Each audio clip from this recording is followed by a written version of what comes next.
कि दस्तूर को पकड़ के रखना जो है वो सबसे पहली अहम जिम्मेदारी है। तक सदार हैं इल्ज़ाम लगाए ओलंपिक में अगर कोई पंजाबी जीतता है और उसको कहता है कि पंजाबी, तो कहते हैं हिंदुस्तानी है। और अगर किसान तहरीक के अंदर कोई पंजाबी शरीक होता है तो कहते हैं खालिस्तानी है। आज भी लोग हैं जो कह रहे हैं एनडीटीवी पे क्या रवीश कुमार का अलग बयान नहीं होता। सर, रवीश कुमार जैसे लोगों ने तो थोड़ा सा बचा के रखा है। 120 रुपए से 212 रुपए पर पहुंच गया। तो ये किसान आंदोलन ना कहिए इसको आप, आम शहरियों की जेब के ऊपर हमला कहिए इसको आप। ओवैसी साहब एक समझदार आदमी है। दस्तूर ने उनको हक दिया है कि वो सियासत करें। नाजरीन, आमना सामना मीडिया में और शाब टीवी में आपका स्वागत है। खैर मकदम है। इस वक्त हम मौजूद हैं दिल्ली में ऑल इंडिया मजलिस मुशावरत के ऑफिस में, जहां हमारे रूबरू हैं, हमारे सामने मौजूद हैं, जिनसे हम आपकी बात कराएंगे। वो शख्सियत है मुल्क की नामवर शख्सियत, मोतबर शख्सियत, मशहूर सोशल एक्टिविस्ट, ऑल इंडिया मजलिस मुशावरत के कौमी सदर जनाब नवेद हामिद साहब। आइए हम उनका स्वागत करते हैं। मोहतरम नवेद हामिद साहब, आमना सामना मीडिया में और शाब टीवी में आपका इस्तकबाल। शुक्रिया बहुत। नवेद हामिद साहब, जैसे कि आप जानते हैं अच्छी तरह से कि मुल्क में आज जिस तरह से कानून के साथ में जो खिलवाड़ किया जा रहा है, अक़लियतों के साथ में, बिलखुसूस मुसलमानों के साथ में जुल्म व जबर, नाइंसाफ़ी, मॉब लिंचिंग के वाक़यात, NRC CA लाया गया, वो मूवमेंट ख़त्म हुआ। उसके बाद में हम किसानों की बात भी करते हैं कि जहाँ किसान जो है बदहाल है, किसान जो आज रास्तों पर है। मुल्क में बलात्कार और डकैती के वाक़यात बढ़ते चले जा रहे हैं। मुल्क में कोरोना के नाम पर जिस तरह से माशियात ख़त्म हो गई है, इन पूरे हालात को आपने बहुत करीब से देखा है। इस तरह के हालात में जहाँ पर आज RSS के इशारे पर चलने वाली ये BJP सरकार जो मुल्क में हिंदुत्व नाफिज करना चाहती है, आज मुल्क में कोई अगर सरकार के ख़िलाफ़ बोलता है उस पर गद्दारी के मुकदमे दायर हो जाते हैं, उन पर UAPA लग जाता है। इन हालात में इन फाशिस्ट ताकतों का मुकाबला कैसे मुसलमान करेंगे या कैसे इस हिंदुस्तान के हिंदुस्तानी करेंगे, क्योंकि अभी हमें नज़र नहीं आता कि कोई सियासी पार्टी इनसे मुकाबला करने के लिए इतनी ताकतवर साबित हो। इस पर आप क्या कहना चाहेंगे? इससे कैसे मुकाबला किया जा सकता है? देखिए, किसी भी मुल्क को जब आप मुल्क के तसव्वुर का गौर करेंगे तो मुल्क सिर्फ ज़मीन से नहीं होता है।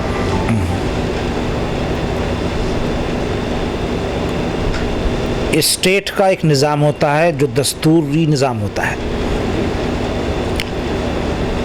तो जब मुल्क पर अगर डेमोक्रेटिक मुल्क है, जमहूरी मुल्क है और किसी निज़ाम से चलता है और उस निज़ाम को बदलने की कोशिश की जा रही है या नज़रअंदाज करने की कोशिश की जा रही है, तो अवामुन नास को जब तक ये बात समझ में नहीं आएगी, जो भी सरकार होगी उस सरकार के सामने कोई भी मुखालफत या एजिटेशन बेमायने है। जमहूरियत में सरों को गिना जाता है।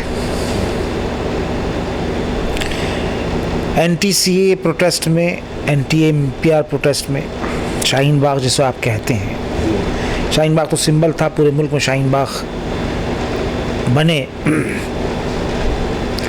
उससे सरकार घबराई थी, बेपनाह घबराई थी। और इसलिए घबराई थी कि सरों की गिनती कर रही थी। तो दस्तूर को पकड़ के वो लोग बैठे हुए थे। वो अपने मन की बात नहीं कर रहे थे, वो दस्तूर को नाफिज करने की बात कर रहे थे। और जो लोग मन की बात करते हैं उनको याद दिला रहे थे कि मन की बात से नहीं, दस्तूर की रहनुमाई में मुल्क चलेगा। जी बेशक। तो जब आप किसी भी मसले में उसूली बात करेंगे तो कितना ही कोई ताकतवर एनार्किस्ट हो, फासीवाद में यकीन रखने वाला कोई भी शख्स हो, कोई भी हाकिम हुक्मरां हो, वो उसूलों की लड़ाई में पिछड़ जाता है। आखिर इसका मदावा कैसे हो? जैसे कि एनआरसी सीए में यकीनन दस्तूर की बालादस्ती को कायम रखने की कोशिश की, ख़ासतौर से मुसलमानों ने, और उसके बाद ये कि सरकार को बैकफुट पे भी आना पड़ा, लेकिन उसके बाद में मुसलमानों पे जो जुल्म हुए, मैं उस पर आपसे बात करना चाहता हूँ। देखिए, पूरे 70 साल की तहरीकी तारीख़ में जो इस मुल्क के अंदर मुल्क के आइन के दफ़ा के लिए जो तहरीकात उठी हैं, उन तमाम तहरीकी तारीख़ अगर हम मुताला करें तो तहरीकी तारीख़ में शाहीन बाग तहरीक का कोई मुकाबला नहीं है। उसकी वजह सिर्फ ये है कि एमरजेंसी के ज़माने में, एमरजेंसी से पहले बड़े बड़े कायदीन निकल के आए थे जिन्होंने आवाम को मोटिवेट किया था। यहाँ मुसलमान लड़कों और लड़कियों ने और ख़वातीन ने और तालिब इल्मों ने यहाँ पर दस्तूर के तहफ़्फ़ुज़ के लिए वो निकल के आए। यहाँ आवाम निकल के आई, क्योंकि किसी ने सोचा भी नहीं था कि मुस्लिम ख़वातीन इतना रास्तों पे आ जाएंगी और बहुत ही टैलेंट के साथ। तो उसकी वजह क्या है? उसकी वजह ये है कि दस्तूर के ताल्लुक़ से जो मुसलमानों में जो एक अंडरस्टैंडिंग है, उस अंडरस्टैंडिंग ने उनको इस बात के लिए मोटिवेट किया कि दस्तूर पे हमला हो रहा है, इसलिए वो सड़क पे निकल के आई। तो सर, जो दस्तूर को बचाने वाले थे और हमला किया जा रहा था दस्तूर पे, और इन्होंने बचाने की कोशिश की, और उसके बाद में शाहीन बाग ख़त्म होने के बाद में जिस तरह से नौजवानों को जेलों की सलाख के पीछे डाला गया, चाहे वो उमर खालिद हो या और लोग हों, बहुत सफूरा जरगर है, बहुत सारे ऐसे कई लोग हैं, कई नाम आते हैं। तो ये भी तो एक तरह से डराने और धमकाने की कोशिश की गई। आखिर क्या वजह लगती है? देखिए, जो फासीवादी हुकूमतें होती हैं, डिक्टेटोरियल रेजीम जो होती हैं, उसको आप कुछ भी नाम दे लीजिए, दमन उनकी नीति का एक हिस्सा होता है। जबर, जुल्म, दमन, ऑपरेशन, कोई भी आप उसको पॉलिटिकल आप टर्मिनोलॉजी कोई भी इस्तेमाल कर लीजिए, वही समझती हैं कि दमन करने से जो हक़ की आवाज़ उठाने वाले हैं वो दब जाएंगे।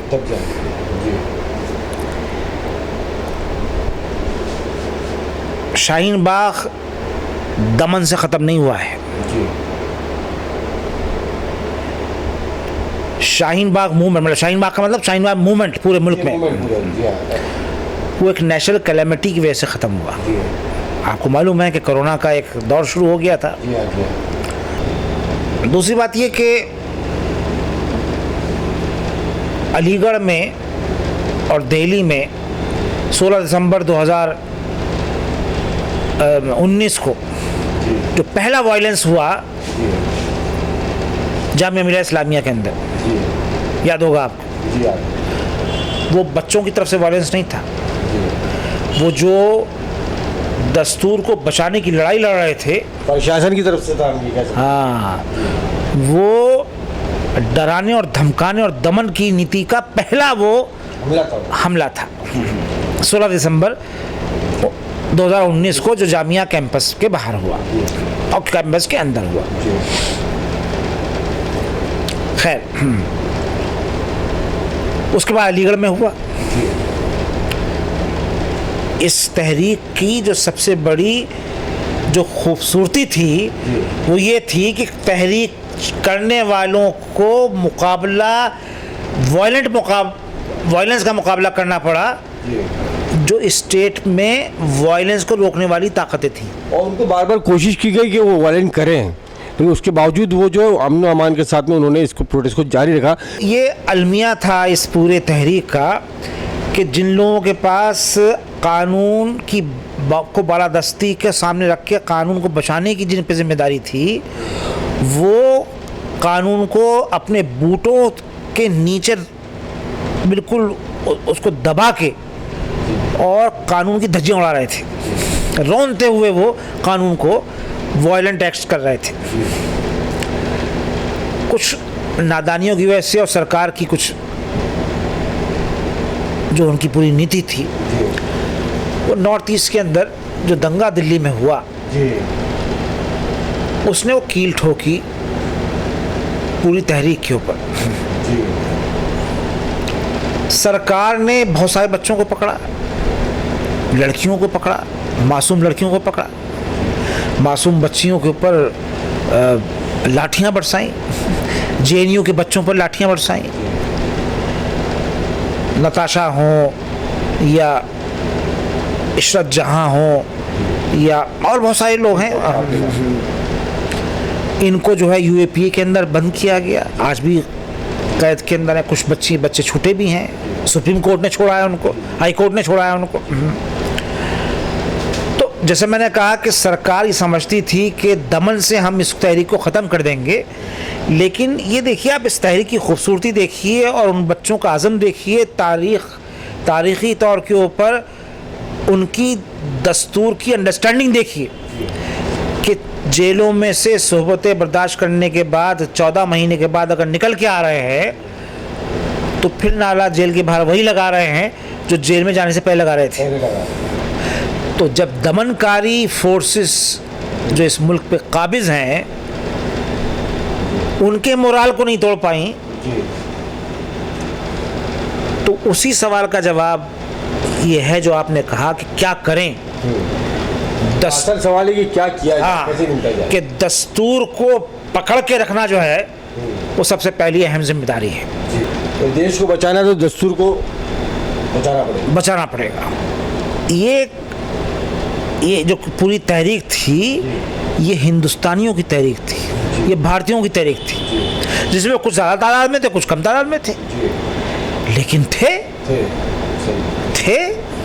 बड़े बड़े नाम जो जिनको दस्तूर का अंडरस्टैंडिंग है वो आपके साथ खड़े थे।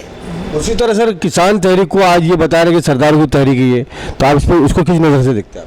आपको लगता है सरदार की तहरीक है? टक्के सरदार हैं क्या? टक्के सरदार हैं? इल्ज़ाम लगाए। ओलंपिक में अगर कोई पंजाबी जीतता है और उसको कहता है कि पंजाबी, तो कहते हैं हिंदुस्तानी है। और अगर किसान तहरीक के अंदर कोई पंजाबी शरीक होता है तो कहते हैं खालिस्तानी है। तो ये कितना तजाद है, इंटरप्रिटेशन का मसला है। ये कैंपेन जो हेट कैंपेन है उसको बढ़ाने का मसला है। इसी को तो वॉच करना है। मैं भाई मीडिया का काम वॉच डॉग का ही तो है। लेकिन ये तो जो नेशनल मीडिया है वो तो लैपडॉग हो गया ना सर। भाई आज भी लोग हैं जो कह रहे हैं एनडीटीवी पे क्या रवीश कुमार का अलग बयान नहीं होता? सर रवीश कुमार जैसे लोगों ने तो थोड़ा सा बचा के रखा है कि किसान आंदोलन की लड़ाई जो है उसमें हम लोगों की सबसे बड़ी गलती, मैं हमेशा कहता रहा हूँ कि किसान आंदोलन का मतलब किसान आंदोलन नहीं है। जब एग्रीकल्चर के ऊपर ज़रूरी पैदावार पे कब्ज़ा होगा कॉर्पोरेट हाउसेस का, मुतासिर कौन होगा? किसान होगा कि पूरा देश होगा। तो किसानों से हमने अपने आप को जुड़ा नहीं। जो भुट्टे की बात बताऊँ मैं आपको, जो भुट्टा 5 रुपए का मिलता था उबाल के या उसको रोस्ट करके, वो कॉर्पोरेट हाउस जब लेता है उसका, चले जाइए आप दिल्ली की बड़ी बड़ी जो ये बड़े बड़े मॉल्स वगैरह हैं, एक एक भुट्टा 200 रुपये का बिक रहा है। क्यों बिक रहा है 200 रुपये का भुट्टा? किसान को कितना पैसा मिल रहा है? जिसके पास जेब में पैसा होगा वो तो आटा खरीद लेगा। अभी 212 रुपये लीटर सरसों का तेल हुआ, हमने समझी बात, वो 120 रुपए से 212 रुपए पे पहुंच गया। तो ये किसान आंदोलन ना कहिए इसको आप, आम शहरियों की जेब के ऊपर हमला कहिए इसको आप। सर, यूपी में जिस तरह से ऑल इंडिया मजलिस इत्तेहादुल मुस्लिमीन के चीफ असदुद्दीन ओवैसी साहब ने कहा कि हम 100 सीटें वहाँ उतारेंगे, और ऐसे हालात में जबकि वहाँ पर इत्तेहाद के साथ मुकाबला करना है, तो क्या इसमें कुछ बैलेंस जो है वहाँ पर वोटिंग परसेंटेज या वोटिंग का जो बैलेंस बिगड़ेगा नहीं अगर मुसलमानों के वोट वैसे ही तकसीम हो जाते हैं? ओवैसी साहब एक समझदार आदमी है, दस्तूर ने उनको हक दिया है कि वो सियासत करें, और वही हक वोटर को दिया है। और अच्छी बात किया कि वो फैसला करें। बंगाल में वोटर ने फैसला किया, सब लड़े, लेफ्ट भी लड़ी, कांग्रेस भी लड़ी, ओवैसी भी लड़े, फुरफुरा शरीफ भी लड़े, लेकिन बंगाल के वोटरों ने वो फैसला लिया ना फैसला। तो आप ये नहीं कह सकते कि कांग्रेस इलेक्शन ना लड़े, समाजवादी पार्टी ना लड़े, ओवैसी ना लड़े, फुरफुरा शरीफ ना लड़े, जैद ना लड़े, बकर ना लड़े। वोटर को आप कहिए कि आप अक्लमंदी से फैसला कीजिए। वोटर को होशमंद होना पड़ेगा, सियासी पार्टियों को लड़ने का पूरा अधिकार है, पूरा अधिकार है। ये क्यों कहते हैं हम कि साहब वो ना लड़े। वोटर को आप, मैं फिर कह रहा हूँ, अंडरमाइन ना कीजिए उसकी। सियासी पार्टियों की भी तो कुछ जिम्मेदारी बनती है ना, कि जब देश को बचाना है तो सिर्फ ये आवाम की जिम्मेदारी तो है नहीं कि वही कानून की बालादस्ती को कायम रखे, देश को बचाए, जमहूरियत को बचाए। जो सियासी पार्टियां हैं, मैं आता हूं कांग्रेस की तरफ, मान लीजिए पूरे हिंदुस्तान में हम ये देखते हैं कि कांग्रेस सबसे बड़ी जमात है, उनका कैडर भी है उनके पास में, और सारे स्टेट में है वो लोग। लेकिन आज कांग्रेस जो है अपनी ज़मीन तलाश रही है, वो नहीं सर्वाइव कर पाएगी क्या आज आगे के हालात में? आवाम उनके साथ में है नहीं, मुसलमान उनसे दूर भाग रहे हैं, गैर मुस्लिम भी दूर भाग रहे हैं, कैसे होगा सर? 536 सीटें, कितनी सीटें हैं पार्लियामेंट के अंदर, लोकसभा के अंदर? 200 सीटों पे आज भी कांग्रेस की और बीजेपी की डायरेक्ट लड़ाई है, डायरेक्ट आमने सामने की डायरेक्ट लड़ाई है। हाँ, इसका मतलब क्या है? बीजेपी के बाद आज भी नेशनल पार्टी 2 नंबर पे वो है, 2 नंबर की सीट पे खड़ी है। अगर बीजेपी, अगर आप वोटों की गिनती के हिसाब से लेते हैं, सीटों के हिसाब से लेते हैं, ग्राउंड पर एक ताकत के हिसाब से मानते हैं। अलग अलग स्टेट में सर कांग्रेस की पोजीशन खराब है ना। यूपी में जैसे कि मुलायम सिंह है, कांग्रेस नहीं है वहाँ पर, तो कांग्रेस थोड़ा सा इन जो रियासती सतह पे जो पार्टियां हैं जहाँ वो मजबूत है, उनके साथ में इनको अलायंस नहीं करना चाहिए क्या? मिलना चाहिए ना, इनको बात करनी चाहिए इनसे। देखिए, अलायंस जो होता है, इत्तेहाद जो होता है, पॉलिटिकल इत्तेहाद की तो बड़ी बात है। मैं एक दूसरा सवाल आपसे कर रहा हूँ कि कारोबारी पार्टनरशिप जो होती है, जब तक 2 पार्टनर तैयार ना हो जाए, 2 फर्द तैयार ना हो जाए, हो सकती है क्या? हाँ, मुमकिन नहीं है। तो ये तो सियासत की बात है, मुल्क को चलाने का मसला है, तो गिव एंड टेक से बात होती है। सियासत में गिव एंड टेक से बात होती है। तो कहना चाह रहे सर हम कि कांग्रेस को थोड़ा दिल बड़ा करना पड़ेगा ना। जिसकी जितनी ताकत जहाँ है वो अपनी ताकत का एहसास करे। सियासत क्या है? वक्त के हिसाब से रिस्पॉन्ड करने का नाम सियासत है। अभी जैसे कि महाराष्ट्र में ये अफवाह सरगर्म है कि आने वाले असेंबली इलेक्शन में या कारपोरेशन में शिवसेना और एनसीपी साथ लड़ेंगे और बीजेपी और मनसे साथ लड़ेगी, कांग्रेस अकेले रह जाएगी, तो कैसे बात बनेगी फिर? देखिए, कुछ चीज़ें सियासत में रिटॉरिक होती हैं। नाना पटोले जो कुछ कह रहे हैं, आप नाना पटोले की तरफ इशारा कर रहे हैं ना, उन्हीं की तरफ इशारा कर रहे हैं ना। बिल्कुल। तो महाराष्ट्र की सियासत यूपी की सियासत बिल्कुल अलग है। महाराष्ट्र की सियासत में कांग्रेस भी एक फोर्स है, एनसीपी भी फोर्स है और शिवसेना भी फोर्स है, और हर पार्टी का अपना अपना अलग अलग रीजनल बेस है। विदर्भ में आपका शरद पवार जी का मामला है, दूसरी जगह पे शिवसेना का मुकाबला है, तीसरी जगह पे कांग्रेस का एक वो है। तो अपनी अपनी ज़मीन को बचाने के लिए सब करते हैं चीज़ें। आज़ादी की बात से लेकर आज तक मुसलमानों के बहुत सारे मसाइल रहे, माशी, समाजी, मिली, तालीमी मसाइल, रिजर्वेशन का मामला है महाराष्ट्र में या और दीगर रियासतों में। कोई भी मुतालबा किसी भी सरकार ने पूरे नहीं किए, तो इन मुतालबात को पूरे करवाने के लिए मुसलमानों को क्या लाएमल इस्तेमाल करना चाहिए? अभी तो मुसलमानों के सामने सबसे बड़ा एजेंडा मुल्क को बचाने का है। अच्छा। मुल्क बचेगा तो हर शहरी के हुकूक की लड़ाई अलग होगी। तो सर, ये मुल्क को बचाने की जिम्मेदारी सिर्फ मुसलमानों की नहीं ना, सभी की है। मैंने हर शहरी की बात करी ना। सबसे बड़ा एजेंडा इस वक्त मुल्क के बचाने का हर तबके पे है, लेकिन मुसलमानों पे इसलिए भी ज़्यादा है क्योंकि सबसे अगर ये मुल्क नहीं बचा, दस्तूर नहीं बचा, तो कमज़ोर तबक़ात जिसमें मुसलमान भी शामिल हैं वो सबसे ज़्यादा घेरे में आएंगे। मैं सिर्फ एक बात कहता हूँ कि आप अगर सहाफ़ी हैं, जो समाजियात का प्रोफेसर है, वो तो उसको तो अंडरस्टैंडिंग हो सकती है थोड़ा सा कुछ सियासत की, लेकिन हर आदमी हमारे यहाँ सियासत क्यों करता है भाई? तो सर, ये आप लोगों की जिम्मेदारी ज़्यादा नहीं बनती? जैसे ऑल इंडिया मजलिस मुशावरत है, ऑल इंडिया मिली काउंसिल है, जमीयत उलमा है, जमात इस्लामी, बहुत सारी जमातें हैं जो मुल्की सतह पर बहुत अहम मकाम रखती है और जिनकी ताकत भी है। तो आप लोग सरकार को या इन लीडर को मजबूर नहीं कर सकते? आप लोग क्या भाई सही जमातें देखिए क्या महाशतबंदी काम नहीं कर रहे, जमीयत उलमा काम नहीं कर रही, क्या मौजूद आलम साहब अपनी आवाज़ को नहीं उठाते हैं? कि जमात इस्लामी अपना किरदार नहीं पूरी तरह निभा रही? तो सर, इन पर दबाव क्यों नहीं बनता है सरकार पर और एमएलए और हमारे एमपी पर, हमारे इन लीडर पर दबाव क्यों नहीं बन पा रहा है सर? क्या वजह है?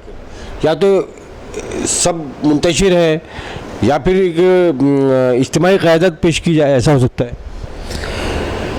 देखिए, इस मुल्क में जो इस वक्त निज़ाम है उसमें आप सिर्फ मुसलमानों की इज्तिमाई क़यादत का तस्वुर तो छोड़ दीजिए,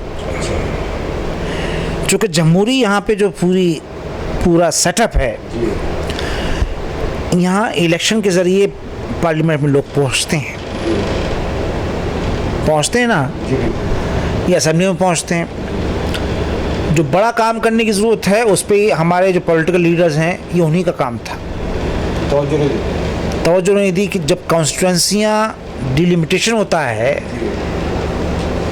हल्का बंदी जिसे आप कहते हैं, तो उसमें मुसलमानों का वोट कितना बिखेर दिया जाता है। ये तो अलमिया है ना ये।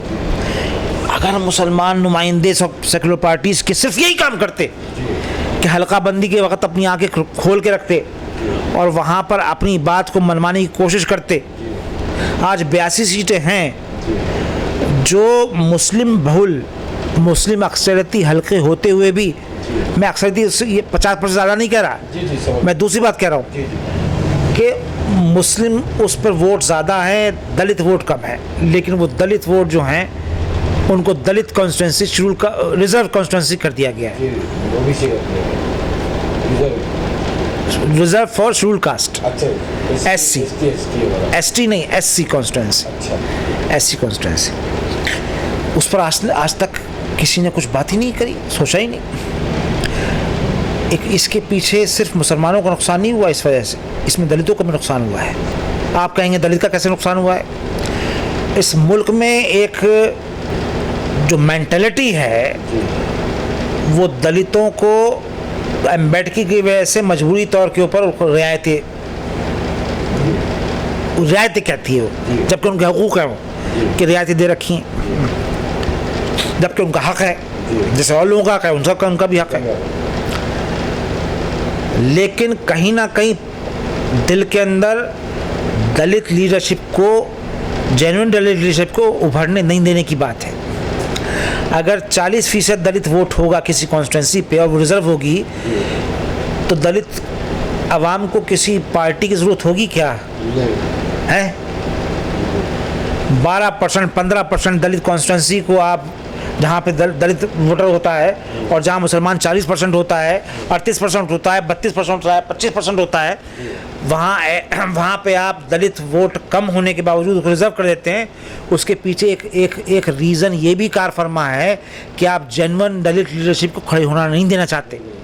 आप चाहते हैं कि आपके रहमो करम के ऊपर दलित पड़ा रहे और उसकी क़यादत ना उभरे। ये बात कितने लोगों ने समझी है आज तक? मुसलमानों का सिर्फ नुकसान नहीं हुआ इसके अंदर, दलित भी नहीं समझ रहा इस बात को। नवीद अहमद साहब, मैं बस आखिरी सवाल की तरफ आता हूँ। जैसे कि अभी 4 रोज़ पहले इसी आपकी दिल्ली में एक 9 साला बेटी के साथ में रेप हो जाता है और पुजारी करता है, जिस पर कोई एक्शन नहीं लिया गया बताते हैं, और ना केजरीवाल जी ने कोई एक्शन लिया, ना कोई और भी जिस तरह से होना चाहिए था।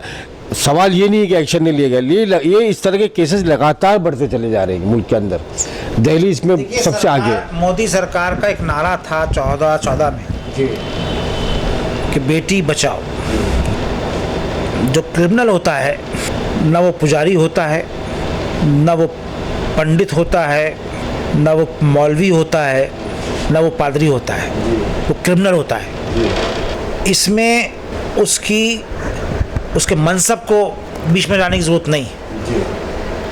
बात उठाने की ज़रूरत यह है कि आज मुल्क में बच्चियों का पूरा मुस्तकबिल दांव पे लगा हुआ है, दांव पे लगा हुआ है और महफूज नहीं है। और हर तरह के क्रिमिनल जो हैं मौका मिलते के साथ ही औरतों के साथ ज्यादती करते हैं, कत्ल करते हैं, हर तरह का काम करते हैं। लेकिन अगर तंत्र की, सरकारी तंत्र की पुष्ट पनाही उनके साथ रहेगी तो ये अत्याचार ख़त्म नहीं हो सकते। वो औरत के साथ हों, वो महरूम तबक़ात के साथ हों, वो बैकवर्ड क्लासेस के साथ हों, वो गरीब ब्राह्मण के साथ हों, वो मुसलमान के साथ हों,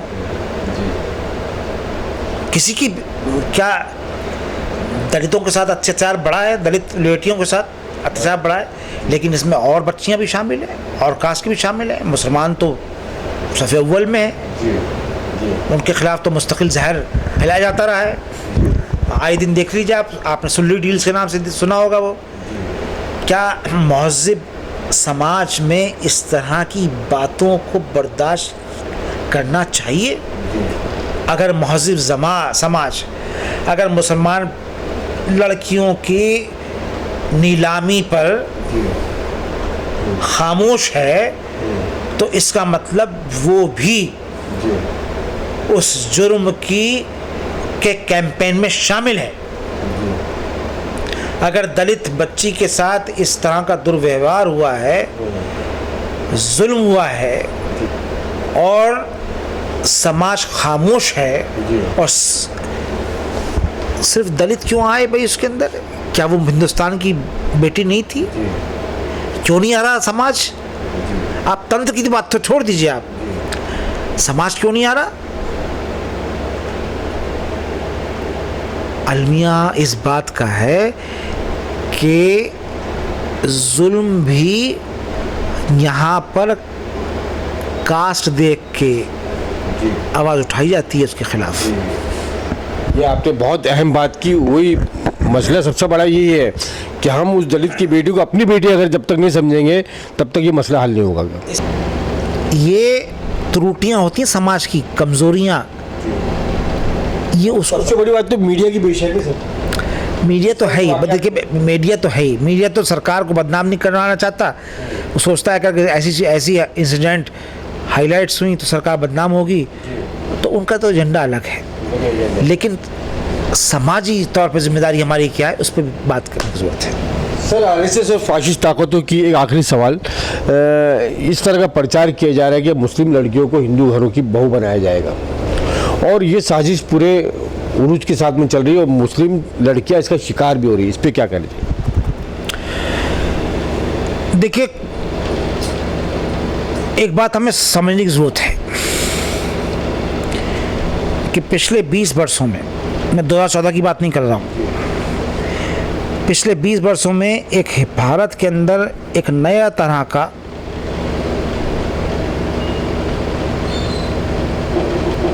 जंग शुरू हुई है,